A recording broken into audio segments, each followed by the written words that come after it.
Chers compatriotes, je vous demande de bien vouloir excuser mon retard.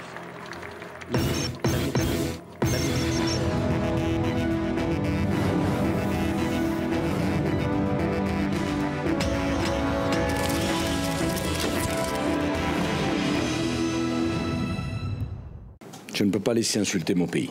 Ah, ça fait du bien, hein? Je me sens tout ragaillardi. Hier, à Bruxelles, je les ai tous bouffés, un par un. Les cuisses, l'érable, même les petites pattes avant. Ils m'attendaient pour me faire la peau, ces nains, hein? Et je vous les ai défoncés à coups de latte. J'ai commencé par Barroso, ce fauderche de Porto de Médeux. Voilà, viril, carré, mais correct. Une mise en bouche. Après ça, piqûre de rappel. J'ai appris leur métier à tous ces cloportes de journalistes. Hein. Monsieur Quatremer, dans le rôle de porte-parole du pape, on aura tout vu. Monsieur Parmentier, un jour peut-être vous ferez une conférence de presse. Pour l'instant, vous n'êtes que questionnaire. À la fin, comme il n'avait toujours pas compris que le grand rédacteur en chef de la France, c'est moi, j'ai transformé la conférence de presse en conférence de rédaction du 20h de TF1. C'était le premier sujet d'actualité, pas pendant une soirée, pendant une semaine. Et pour la route, je me suis aussi refarci la grosse blondasse luxembourgeoise. Je la lâcherai jamais. La totalité des chefs d'État et de gouvernement ont été choqués par les propos outranciers tenus par la vice-présidente de la Commission.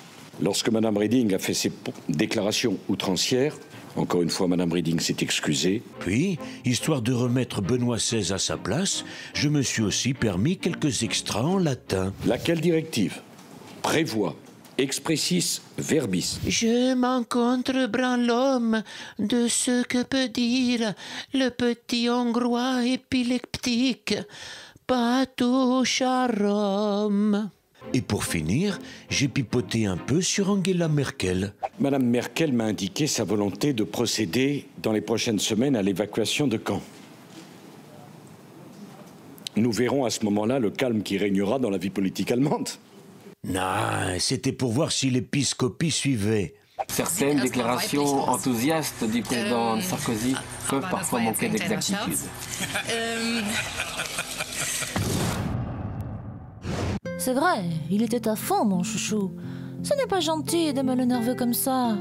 Mais vous savez, je suis comme vous. Je ne suis pas toujours les méandres de sa pensée. C'est vrai, ça. Pourquoi veut-il virer les Roms? Pourquoi a-t-il tapé sur le gentil, monsieur Barroso? Pourquoi ment-il si souvent? Mais pourquoi est-il aussi méchant? Ouais, parce que ce n'est pas une réponse. Il faut que nous, ses proches, nous l'aidions. À ce rythme-là, Chouchou va imploser avant 2012. J'ai demandé à Fredo Mitterrand d'aller lui parler pour le calmer, avec la délicatesse et le tact qui le caractérisent. Mais le problème, c'est que vous connaissez Fredo. Il n'a pas pu s'empêcher d'aller parler de ça à la radio. C'est une histoire triste. Il faut voir, il y a une sorte d'enchaînement, enchaînement des années de travail fou, enchaînement d'une générosité dans ces émissions de télévision qui était très forte, enchaînement de la notoriété qui est un fardeau qu'on a peur de perdre, et puis un moment quand tout ça un moment ça déraille, quoi. Mais quand il se sera repris et qu'il se sera en quelque sorte désintoxiqué, il n'y a pas de raison de ne pas lui donner une deuxième chance. Bon, sinon, demain, n'oubliez pas, hein, c'est la journée du patrimoine. 2h30, mais pas. J'ai 3 suggestions qui vous changeront des sempiternels châteaux de Versailles et autres palais de l'Élysée. D'abord, un must, la maison de Ségolène Royal à Melle.